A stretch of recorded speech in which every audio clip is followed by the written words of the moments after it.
नमस्कार, आदाब। आप देख रहे हैं न्यूज 18 का सोशल मीडिया प्लेटफॉर्म और मैं हूं इकबाल हुसैन। ईरान और इजराइल के बीच दुश्मनी की जड़ें बहुत गहरी और जटिल हैं। ये तनाज़ा 1979 के ईरानी इनकलाब यानी क्रांति से शुरू हुआ, जब ईरान ने इजराइल के खिलाफ सख्त रुख अपनाया और लेबनान के शिया समूहों जैसे हिजबुल्ला और फिलिस्तीनी संगठनों जैसे हमास की मदद शुरू की। ये समूह ईरान के प्रतिरोध की धुरी एक्सिस ऑफ रेजिस्टेंस का हिस्सा हैं, जो इजराइल के खिलाफ प्रॉक्सी युद्ध लड़ते हैं। दूसरी तरफ इजराइल ईरान के परमाणु कार्यक्रम को अपने लिए सबसे बड़ा खतरा मानता है, क्योंकि यह कार्यक्रम परमाणु हथियार बनाने की ताकत रखता है। 2023 के बाद से यह तनाज़ा और गंभीर हो गया। अक्टूबर 2023 में हमास के इजराइल पर हमले के बाद इजराइल ने ईरान के प्रॉक्सी समूहों जैसे हिजबुल्ला और सीरियाई मिलिशिया के खिलाफ अपनी कार्रवाइयां तेज कर दी। अप्रैल 2024 में इजराइल ने दमिश्क में ईरानी दूतावास पर हमला किया, जिसमें कई बड़े ईरानी अधिकारी मारे गए। जवाब में ईरान ने इजराइल पर मिसाइल हमले किए। अक्टूबर 2024 तक दोनों देशों के बीच सीधे हमले शुरू हो चुके थे। जुलाई 2024 में हमास के नेता इस्माइल हानिये की तेहरान में हत्या ने इस तनाज़ा को और भड़का दिया। जून 2025 में यह तनाज़ा एक नए और खतरनाक दौर में पहुंच गया है। 13 जून को इजराइल ने ईरान पर एक बड़ा आश्चर्यजनक हमला किया, जिसमें ईरान की परमाणु सुविधाएं जैसे नातांज और फोर्डो और सैन्य ठिकानों को निशाना बनाया गया।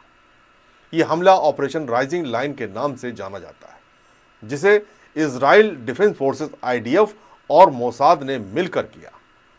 इस हमले में ईरान के बड़े सैन्य अधिकारी जैसे IRGC के खुफिया प्रमुख मोहम्मद काज़ेनी, कमांडर हुसैन सलामी और मोहम्मद हुसैन बागेरी मारे गए। ईरानी परमाणु वैज्ञानिक भी हलाक हुए और तेहरान के अहम सैन्य और परमाणु ठिकानों को नुकसान पहुंचा। ईरान ने जवाब में 13 से 17 जून तक इजराइल पर कई मिसाइल और ड्रोन हमले किए, जिन्हें ऑपरेशन ऑनेस्ट प्रॉमिस 3 का नाम दिया गया। ये हमले तेल अवीव, हाइफा और अन्य इजरायली शहरों पर किए गए, जहां कम से कम 24 लोग मारे गए और 390 घायल हुए। ईरान के हज कासिम मिसाइल ने इजरायली हवाई रक्षा को चुनौती दी, जो पहले से ही बहुत दबाव में है। दूसरी तरफ ईरान के स्वास्थ्य मंत्रालय के मुताबिक इजरायली हमलों में 224 लोग मारे गए और 1277 घायल हुए हैं, जिनमें ज़्यादातर आम लोग थे। इजरायली प्रधानमंत्री नेतन्याहू ने कहा कि उनका मकसद ईरान के परमाणु कार्यक्रम को पूरी तरह खत्म करना है। We are changing the face of the Middle East, and this can lead to far-reaching changes even within Iran itself. जबकि ईरान तक के supreme leader ayatollah Ali Khamenei ने सख्त सजा देने की धमकी दी है। दोनों देशों के बीच ये जवाबी हमले अभी भी जारी हैं और कोई भी पीछे हटने को तैयार नहीं। ईरान के सुप्रीम लीडर आयतुल्ला खामेनी का बयान है कि ईरान अब झुकेगा नहीं। उनकी मजबूत इरादों और प्रतिरोध नीति को दिखाता है। ये बयान ईरान की पुरानी रणनीतिक सब्र और मुजामत की धुरी नीति का हिस्सा है। इसका मतलब है कि ईरान इजराइल और इसके दोस्तों, खासकर अमेरिका के सामने नहीं झुकेगा, चाहे उसे कितना भी सैन्य या आर्थिक दबाव सहना पड़े।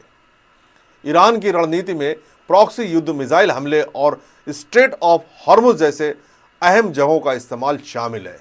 इस तनाज़ा के असर सिर्फ ईरान और इजराइल तक सीमित नहीं है, ये पूरा मिडिल ईस्ट और दुनिया के लिए खतरनाक है। सबसे बड़ा खतरा परमाणु युद्ध का है।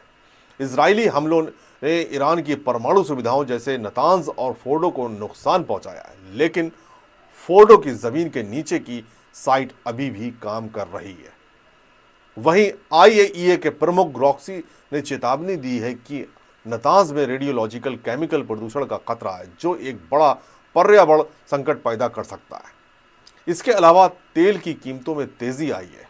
13 जून को तेल की कीमतें 7% बढ़ गई हैं और अगर ईरान स्ट्रेट ऑफ हॉर्मुज को बंद करता है तो तेल की सप्लाई रुक सकती है, जिससे दुनिया की अर्थव्यवस्था पर बुरा असर पड़ेगा। ईरान ने अभी तक ऐसा नहीं किया, लेकिन ये उसका एक रणनीतिक हथियार है। दोनों देशों के शहर भी बहुत प्रभावित हुए हैं। तेहरान में ईरानी स्टेट टीवी का दफ्तर और करमानशाह का फर्बी अस्पताल इजरायली हमलों का निशाना बने। इजराइल में तेल अवीव और हाइफा के रिहायशी इलाकों में ईरानी मिसाइलों ने तबाही मचा दी है। दोनों देशों की जनता डर में जी रही है और कई लोग अपने शहर छोड़ रहे हैं। दुनिया भर के देश इस तनाज़ा पर नजर रखे हुए हैं। अमेरिकी राष्ट्रपति डोनाल्ड ट्रंप ने कहा कि वे ईरान और इजराइल के बीच सुलह कराना चाहते हैं, लेकिन उन्होंने ये भी धमकी दी है कि अगर ईरान ने अमेरिकी ठिकानों पर हमला किया तो दस्ताने उतार दिए जाएंगे। अमेरिका ने इजरायली हवाई रक्षा का समर्थन किया है, लेकिन अभी तक सीधे सैन्य हस्तक्षेप से बचा है। G7 नेताओं ने इजराइल के खुद की रक्षा के हक की हिमायत की है, लेकिन ईरान को मध्य पूर्व अस्थिरता का मुख्य स्रोत भी करार दिया है। Why are you? Can you elaborate? Looking at better than ceasefire. We're not looking for a ceasefire. I didn't say I was looking for a ceasefire. That was Emmanuel, nice guy, but he doesn't get it right too often. But we're not looking. We're looking for better than a ceasefire. What specifically is better than a ceasefire? An end, a real end, not a ceasefire. An end, or giving up entirely. Is That's that okay too. Are you close there? Are you possible? Is that possible in the next 24 Why not?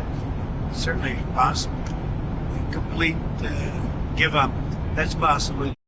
रूस और चीन ने Israeli हमलों की निंदा की है। रूसी राष्ट्रपति व्लादिमीर पुतिन ने कहा है कि ये हमले संयुक्त राष्ट्र चार्टर के खिलाफ है। सऊदी अरब, जिसने 2023 में ईरान से सुलह की थी, उसने भी इजरायली हमलों की मजम्मत की है। तुर्की के राष्ट्रपति रेसेप ने सुलह के लिए मध्यस्थता की कोशिश की है। भारत ने अपने नागरिकों को ईरान और इजराइल से निकलने की सलाह दी है और विदेश मंत्री एस जयशंकर ने दोनों देशों के समकक्षों से बात की है। वहीं ये तनाज़ा कहाँ जा रहा है, अभी दोनों पक्ष पीछे हटने को तैयार नहीं है।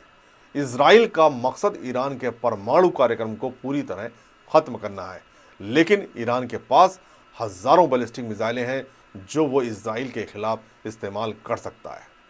ईरान के लिए सबसे बड़ा खतरा अमेरिका को इस तनाज़ा में शामिल होने से रोकना है, क्योंकि अमेरिका के बंकर बस्टर बम फोड़ों को तबाह कर सकते हैं जो इजराइल के पास नहीं है। दूसरी तरफ ईरान के पास कूटनीतिक रास्ते भी हैं। वो कतर और ओमान जैसे देशों के जरिए सुलह की बात कर सकता है, लेकिन ईरान ने कहा है कि जब तक इजरायली हमले जारी हैं वो युद्ध विराम पर बात नहीं करेगा।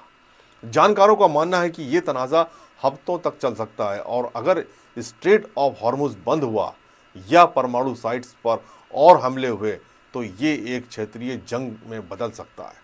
ईरान और इजराइल का तनाज़ा एक खतरनाक मोड़ पर है और इसके असर न सिर्फ मिडिल ईस्ट बल्कि पूरी दुनिया पर पड़ सकते हैं। दोनों देश अपने अपने मकसद के लिए लड़ रहे हैं, लेकिन इसका सबसे बड़ा नुकसान आम लोगों को उठाना पड़ रहा है। दुनिया के नेता सुलह की कोशिश कर रहे हैं, लेकिन अभी कोई साफ रास्ता नजर नहीं आता है। उम्मीद है कि कूटनीति कामयाब होगी और ये तनाज़ा जल्द खत्म होगा।